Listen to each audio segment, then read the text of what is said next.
नगर के पड़ाव चौराहा स्थित मां शारदा कॉम्प्लेक्स में चल रही श्रीमद् भागवत कथा के अंतिम दिन वृंदावन से पधारे पंडित विवेक जी महाराज ने महाराजा परीक्षित की कथा का वर्णन करते हुए बताया कि तक्षक नाग के डंसने का श्राप मिलने के बाद शुकदेव जी ने 7 दिन तक भागवत कथा सुनाकर उन्हें मृत्यु भय से मुक्त किया। 7वें दिन कथा श्रवण के साथ ही राजा परीक्षित को मोक्ष की प्राप्ति हुई, जिसे उनकी मोक्ष यात्रा का अंतिम विश्राम बताया गया। इस बात को कहा जा सकता है कि सुदामा जी गरीब थे, लेकिन इस बात में सुदामा जी दरिद्र थे।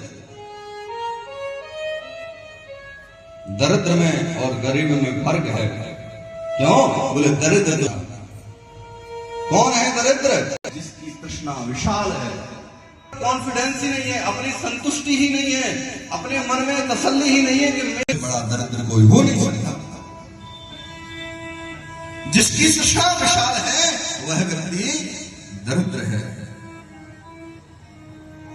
सुदामा जी दरिद्र नहीं थे।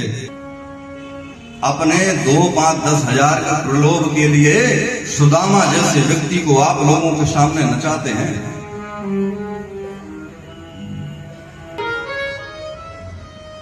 जिस सुदामा को कुछ ना होने के बाद में भी एक भी बार ये नहीं लगता कि मेरे पास कुछ नहीं है, हम लोग उसको कितना बढ़िया नचाते हैं। क्यों? इसलिए बोले तुम लोगों से 10-10, 20-20, 50-50 रुपए जो इकट्ठा हो जाएंगे, हमारा 5-10 हजार का लाभ हो जाएगा।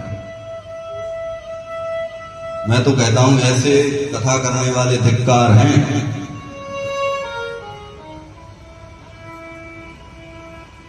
ब्राह्मण को अपने प्रलोभ के लिए नचाते हैं, उसकी बेइज्जती करवाते हैं। नहीं महाराज। और एक बात बिल्कुल रखें याद में, पूर्व काल में जाइए, बिना ब्राह्मण के कुछ नहीं होता था। सेना पंत्यम चाद्यम चादन्नम नेत्रमेव च सर्वलोकाधिपत्यम च वेद शास्त्र विदर्हति।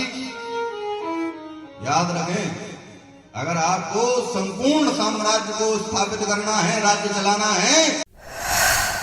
कथा के आयोजक BK अग्रवाल ने बताया कि कामदगिरी पीठाधीश्वर जगतगुरु रामस्वरूपाचार्य जी महाराज का उद्बोधन कल सुबह 10 बजे कथा स्थल पर होगा।